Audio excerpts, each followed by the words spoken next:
একজন মেয়ে সাজসজ্জা করতেই পারেন এবং তিনি মাহরামের জন্য সাজসজ্জা করবেন।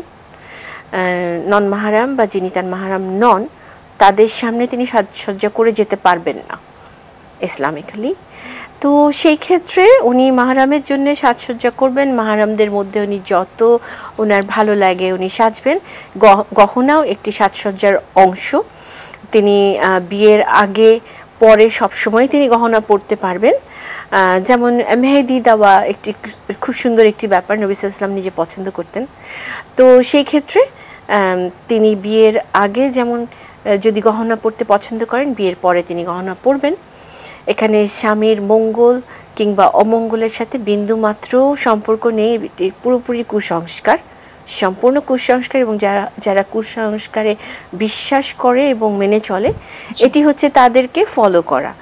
তো আমাদের মনে রাখতে হবে যে ইসলামে কুসংস্কারের কোনো স্থানই নেই। অন্ধকার থেকে আলোতে নিয়ে আসাই হচ্ছে ইসলামের প্রথম বাণী, সমস্ত অন্ধকার ভেদ করে আলোর ছটা ছড়িয়ে দেওয়া। তো কাজে এই ধরনের চিন্তাভাবনা থেকে একদমই বের হয়ে আসতে হবে। শুধুমাত্র মনে রাখা দরকার যে আমি সাজগোজ কার জন্য করছি। যদি এটি লোক দেখানোর জন্য হয় তাহলে এটা রিয়ার পর্যায়ে চলে যাবে। আর যদি আমার যেটি বলেছি, মানে আমরা মহিলা বন্ধুদের সামনে তাদের সাথে আমরা আনন্দ করতে পারি, সাজগোজ করতে পারি, কিন্তু আমরা বাইরে গিয়ে যাতে এটি রিয়ার অন্তর্ভুক্ত না হয় এবং নন মাহরাম কারো দৃষ্টি আকর্ষণ না করে, সেদিকে লক্ষ্য রেখে অবশ্যই আমরা গয়নাগাটি পরতে পারবো। জি আপা, আপনাকে অনেক ধন্যবাদ। আপা, এখন আসলে এমন একটা সময় আছি আমরা সকলেই যে নিজের ঈমান অনেক শক্ত এবং মজবুত করে ধরে রাখা সত্যি কঠিন এক সময় চলে এসেছে ধরে রাখার জন্য। তো সেই জায়গা থেকে জানতে চাইবো যে আপা, জাররাহ পরিমাণ ঈমান, এটির আসলে পরিমাণটা কতটুকু?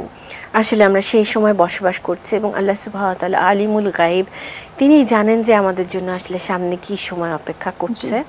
এটি ফিতনা চারিদিকে যথেষ্ট পরিমাণে, এর মধ্যে ঈমানকে ধরে রাখাটা অনেক কঠিন এবং এমন একটি সময় আসবে যখন মুমিনদেরকে বলা হবে যে তারা যেন ঘরের ভেতরে ঘরের মাটি কামড়ে পড়ে থাকেন, এই অবস্থায় চলে যাওয়ার একটি সম্ভাবনা রয়েছে।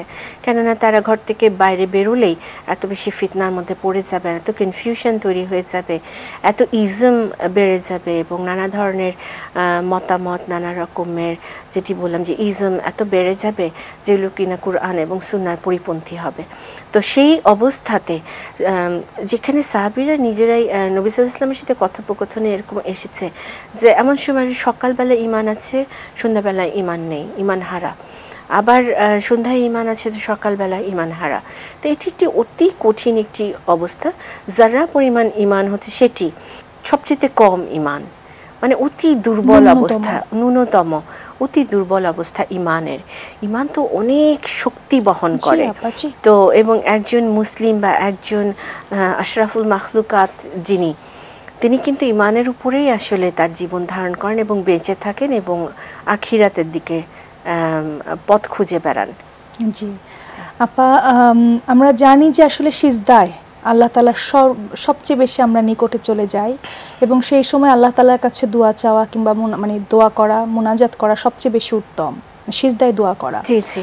তো সেইখান থেকে আপা জানতে চাইবো যে সকলের, যেমন বাঙালি যারা বাংলায় মনোভাব প্রকাশ করাটাই সবচেয়ে বেশি তাদের কাছে পছন্দনীয়, তো সিজদায় গিয়ে বাংলায় দোয়া চাওয়া যাবে কিনা? ইনশাআল্লাহ তাআলা যাবে। কিছু অংশ, কিছু সূরা আমরা ছোটবেলাতেই মুখস্থ করে ফেলি, কিছু দোয়া আমাদের মুখস্থ থাকে, কিন্তু আমরা অর্থ হয়তো বা বুঝি না, যার ফলে আমরা যখন দোয়া করতে যাই তখন অনেকে ভাবেন যে আমি তো আরবিতে দোয়া করতে পারছি না, অনেক দোয়া তো মুখস্থও নেই, তো দোয়া করতে পারছি না, তাহলে কি করব, তাহলে তো আমি দোয়া করব কি করে? তা আসলে ভাষা সৃষ্টি তো আল্লাহ সুবহানাহু ওয়া তাআলা মানুষকে নানা ভাষায় দিয়েছেন, দান করেছেন। আরবিতে করতে পারলে সর্বোত্তম, কেননা এটি আল্লাহ সুবহানাহু ওয়া তাআলার মনোনীত ল্যাঙ্গুয়েজ, যার মাধ্যমে কোরআনুল কারীম অবতীর্ণ হয়েছে। এখন আমরা যদি শেখার চেষ্টা করতে পারি, নাম্বার 1, যদি না পারি প্রচেষ্টা আল্লাহ তাআলা দেখবেন। আর দোয়া করা তো ছেড়ে দিলে হবে না।